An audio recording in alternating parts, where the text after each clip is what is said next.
Welcome to Storywell. The Storywell में आपका स्वागत है। चलो शुरू करते हैं एक और मिस्टीरियस कहानी, the vanishing hotel room. Ravi एक सक्सेसफुल बिजनेसमैन था जो हर दूसरे हफ्ते अपने काम के सिलसिले में अलग अलग शहरों का सफर करता रहता था। उसकी जिंदगी में एक रूटीन बन चुका था। फ्लाइट ले, मीटिंग अटेंड कर और फिर किसी नई जगह में होटल में एक रात का आराम।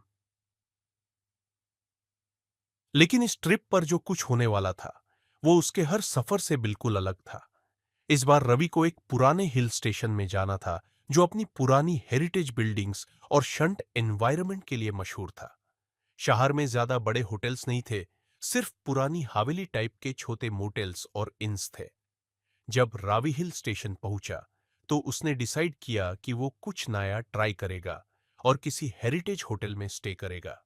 टैक्सी ड्राइवर ने द रॉयल क्रेस्ट होटल का सजेशन दिया, एक पुराना आइसोलेटेड होटल जो पहाड़ियों के बीच था और जिसे लोकल लोग थोड़ा अजीब मानते थे।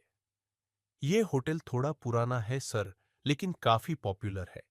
यह कभी लोग रात गुजारते थे जब ये जगह एक राजा का महल हुआ करता था, ड्राइवर ने कहा। रवि ने होटल का नाम सुनकर सोचा, क्या बुरा है, एक रात ही तो है। जब वो होटल के गेट पे पहुंचा तो बिल्डिंग की शक्ल देखकर उसके मन में एक अजीब सी फीलिंग आई। होटल का स्ट्रक्चर पूरा कॉलोनियल स्टाइल का था। दीवारें पुरानी और फेडेड थी, जैसे काफी समय से सफाई नहीं हुई हो। अंदर जाने पर लॉबी का एनवायरनमेंट पूरी तरह से खाली था। एक दो पुराने सोफास, एक वुडन डेस्क और एक बुजुर्ग रिसेप्शनिस्ट जो लगभग 70 साल का लग रहा था, रवि का स्वागत कर रहा था। रूम नंबर 304, रिसेप्शनिस्ट ने पुरानी कीस रवि के हाथ में देते हुए कहा। रवि ने हल्का सा हेड नोट किया और लिफ्ट की तरफ बढ़ा। लिफ्ट भी पुरानी लग रही थी, जैसे अब टूटने वाली हो, पर रवि ने ज्यादा सोचा नहीं। जब रवि अपने कमरे तक पहुंचा तो सब कुछ पहले थोड़ा नॉर्मल लग रहा था। रूम क्लासिक हेरिटेज स्टाइल का था। पुरानी वुडन फर्नीचर, एक बड़ा बेड और एक एंटीक स्टाइल का ड्रेसिंग टेबल जिसमें एक बड़ी सी पुरानी मिरर थी। रवि ने अपना सूटकेस खोला और थोड़ा आराम करने के लिए बेड पर लेट गया। रात आते आते सब कुछ बदल गया। रवि जब सोते हुए अचानक से जागता है तो उस लगता है जैसे रूम में कोई और भी है। अंधेरा छाया हुआ था, लेकिन मिरर के सामने कुछ मूवमेंट दिखा, जैसे कोई उसके पीछे चल रहा हो। उसने अपनी आंखें घुमा कर देखा, पर कोई नहीं था। शायद मेरा दिमाग थक गया है, रावी ने खुद से कहा और फिर से सोने की कोशिश की। लेकिन रात को कुछ घंटे बाद कुछ और भी अजीब होता है। रावी को एक स्ट्रेंज कोल्ड ब्रीज महसूस होती है और मिरर के ग्लास पर एक हाथ का निशान दिखाई देता है, जैसे कोई अभी अभी उससे टच करके गया हो। रवि ने लाइट्स ऑन करने की कोशिश की, पर लाइट ब्लिंक करते हुए ऑफ हो गई। रूम एकदम ठंडा हो गया और उससे एक हल्की विस्परिंग आवाज सुनाई देने लगी, जैसे कोई उसके कान में कुछ बोल रहा हो, पर उसकी बात समझ नहीं आ रही थी।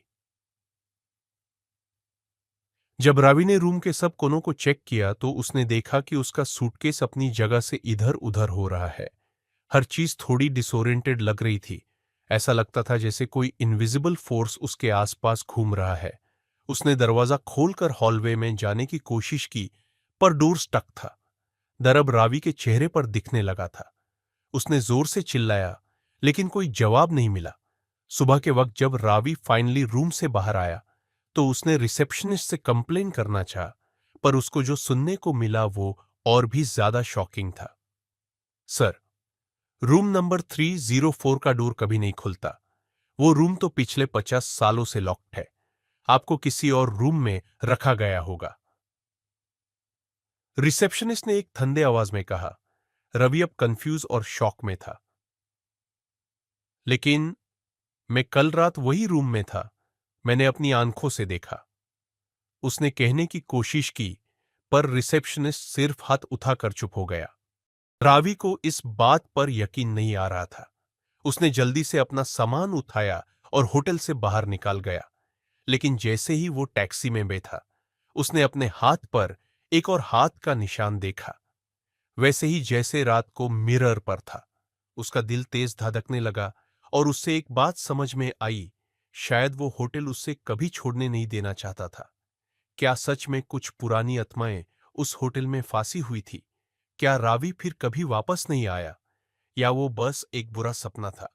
जो भी हो, द रॉयल क्रेस्ट अब एक और राज बन गया जो कभी सॉल्व नहीं हो पाएगा।